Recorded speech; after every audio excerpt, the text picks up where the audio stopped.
Patrick has said a couple times lately things that you wouldn't have said long ago, like we can punt or we don't have to score that many points because of the way the defense is playing. But how does that play out? Sort of, what does it mean when he says that in terms of philosophically for you guys? Yeah, I think the biggest thing when he says that, or when we talk about complementary football where we're at, the goal is to still always score and be as aggressive as we possibly can.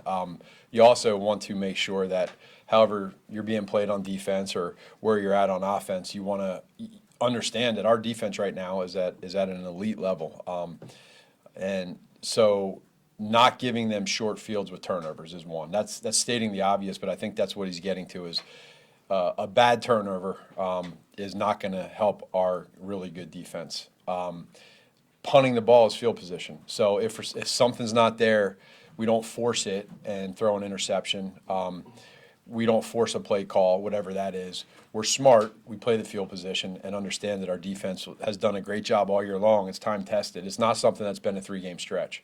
Is it, oh, sorry. No, go ahead. Well, just, I mean, is it, in fact, at this point, like, something makes you do things differently than you would have at the start of the season? No, I don't think so. But I don't think it's that you do things differently. It's just when you're within the play, there's a little bit of that involved, is making sure that wherever you're at, we still want to be aggressive. We still want to attack the way we've always attacked. And that's not going to change. That's Coach's DNA. That's who he is. That's who we are. That's not going to change with Patrick. With that, though, there's evidence of teams over the years having, this type of mentality. I'm not just saying here, but the ability to stay aggressive but be smart. And now that we're in the playoffs, it's one and done. Understanding that it's complementary football at its greatest right now. Coach, when you get into the postseason, especially in the weather, there's an old adage of leaning on the run game, but the run game's been pretty strong for you, despite the statistics saying you're probably middle of the pack in the league. But and you go into a game like this, do you want to focus more on that run game and try to establish that, especially with this type of conditions? You're right. Everyone says that, but in the end, you have to be able to throw to win. Running the ball is very important, and we've been better. We've improved that. But I think when you look at all the teams that have made it, whether they're ahead and they stay ahead, or whether they're behind and they have to throw, you do need to be able to throw the football. So being able to be balanced, run the football, which we've been better at, is great. It takes pressure off the quarterback. It takes pressure off the O-line. You're not always dropping back, throwing all the time. So with that, though, you got to have effective runs. It can't be, 2 yards, 1 yard, 3 yards. You'd like to get some explosive. That's what I think we've been getting lately. Coach, I know you work all the offensive line in all the different spots at camp and everything, but this was a real defense and real game that you got a chance to see guys in different spots. What did you think of Tooney at left tackle, Creed at guard, Allegretti at center? How do they look against real competition out of their normal spots? Yeah, I mean, these guys have been playing those spots pretty much their entire career growing up, and now they get to get some spots that they've maybe played in college or where they're at now. So it gives us depth, understanding that in a position where you might have to put them at a different spot, you can do that. And I love their attitudes last week. There was no, I got to play, and they were great. I mean, they went out and did a great job, and it only makes them better. I mean, Creed has had some problems with snaps this year, even going back. I know there was one on the ground in the Super Bowl last year. I mean, where are you on him, and how much does that disrupt Patrick's timing when the ball's on the ground or he has to lean out, reach out for it? I think that can impact certain play. Like, for instance, if you have a movement where you're trying to catch the ball and run to the right and the snap's to the left, that's where it can impact it. You'd love every snap to be perfect. It's not going to be. But for the most part, I think Creed does a pretty good job. And there's some that jump out. There was one I think was classified as a fumble several weeks ago because it hit the ground at home. But for the most part, he's done a really good job. And Pat does a great job, too, of being able to just catch those snaps, get the laces, not get the laces, and then make the throw. What about Miami? Are they much different than the team you met in Germany? Well, maybe people-wise a little bit with the injuries, but schematically a lot of the same stuff. Vic does a really good job, at breaking down your tendencies of what you do well. He's been doing it for a long, long time. And so not much. There's going to always be some unscouted stuff that you have, but for the most part, he is a successful defensive coordinator because he stays true to what he believes. You got to look at McCole Hardman for an extended period. How can he fit? Is it an increased role? Do you expect to see more of him this week? Possibly a little bit. You know, I think last week was good for him to be able to get in there and play a lot. He played a lot of snaps, make some plays. He's got veteran experience. He's played in these type of games. He always brings that speed element. So and I love his attitude. He's been really good since he's been here. And so I think that's what, when you get through that little stretch that we hit, in particular offensively, and you see guys that are just really grinding and staying positive and sticking together, he's one of those guys. It makes it fun in the end. Yeah, is it a lack of focus when he doesn't go for the tackle? Right, like, I know your job isn't to teach guys to be. No, yeah, defenders, But, like, that's. Yeah, you need to do that. He knows that day one, and we've all, we talk about the effort stuff and the finishing, whether it's finishing a play on offense or if there's an interception, finishing on defense, as a defender. Back to the running game for a second. How do you grade the production of the running game? Or is there certain yards per carry that you look at the end of the day and say, okay, we did a pretty good job here, or didn't do a good enough job? We do internally. We go through, and I think based off of the game plan and how much we were planning on each week, specifically what we thought we could do based off of their strength. I can't give you a specific number right now. I think more than anything, probably the biggest thing for us as a staff has been more than anything is what kind of explosives are we getting? 4+ yard gains. Are you in second and 7+, or are you in second and 6 or less?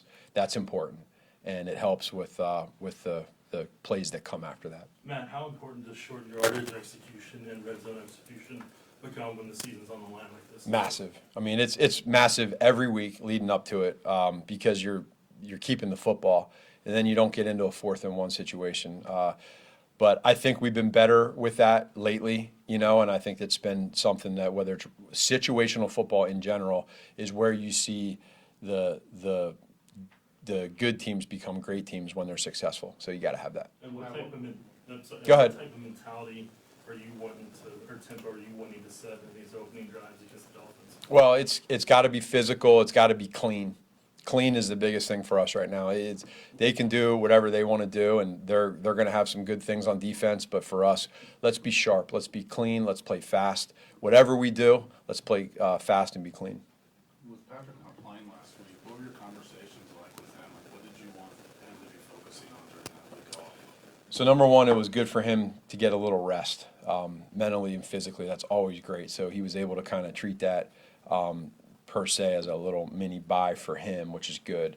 But then also go back and really tune into the weight transfer in the pocket, the footwork, progressions with his vision and his eyes. Are they going? The stuff we always talk about, but you can really get into it and really take it slow and rep it in practice. But then at the same point in time too, these guys are creatures of habit, so they keep everything the same with what they do day to day. Whether it's what they do in meetings and just to keep that process going. So he did that as well. One of the things that you guys decided to do this year with your roster was not have a fullback. You finished the regular season out. How did that work? Did you miss the fullback? Do you think that's the way you'll go from now on out with this offense? I don't. Every year's different, so I can't answer that. I will say I thought the guys did a good job, our tight end room, of being able to have those guys that can kind of play the fullback, tight end, H-back position. Special teams plays into that as well, and whether you have a fullback or not. For the team in general, but I thought the guys did a really good job, and we just want to keep going that route, and just let those guys work to their strengths. Coach, by his lofty standards, it was somewhat of a down year for Travis. Got the week off last week. Just what's his mentality kind of going into the playoffs? I would put it in the same box as what I said with Pat. Number one, physically and mentally, this is It's a long season. Every year is a little different for him physically with where he's at. I think it's been great for him, just to really lock in on him, make sure that he gets right, he gets healthy, so that he knows we need him, and we know that we need him. So that part was great. Again, somewhat of a mini bye, and then mentally too. You go through the ups and downs, ebb and flows of this season, and he started out like a ball of fire. A ton of numbers, and then it kind of plateaued. But the beautiful thing of all of this is that we're in the playoffs. We're division champs, right? So now it's one and done, and we know that. And what better way to go into the playoffs with those guys on our side, locked in, ton of experience, and they're ready to go. Last one, anybody? I just want to ask you kind of on that playoff front. you got a lot of guys here who've played in the playoffs. You got a few guys who haven't had as much, like Rashid and those guys. You've been in some wild playoff games Yeah. as a head coach, Yeah. as a coordinator. What's your message about like just that, like what the playoffs mean and how different these games feel than any other game? You always hear it, and I've heard it with Coach Reed since the day I've been with him as a head coach, and then I lived it in that role, is you say, hey, things are a little bit faster. They just are. And you can't understand that until you're in the moment, and then you get it. So we've been preaching that to the guys to understand that.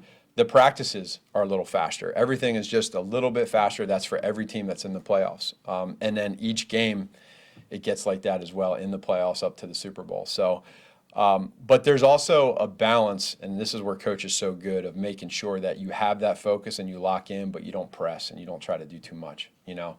So keep all that together. Still have fun. Cut it loose. Don't lose our personalities. You know, let the guys go out, play with that swag, and let's go have a little fun and cut it loose. Thanks, everybody. Okay?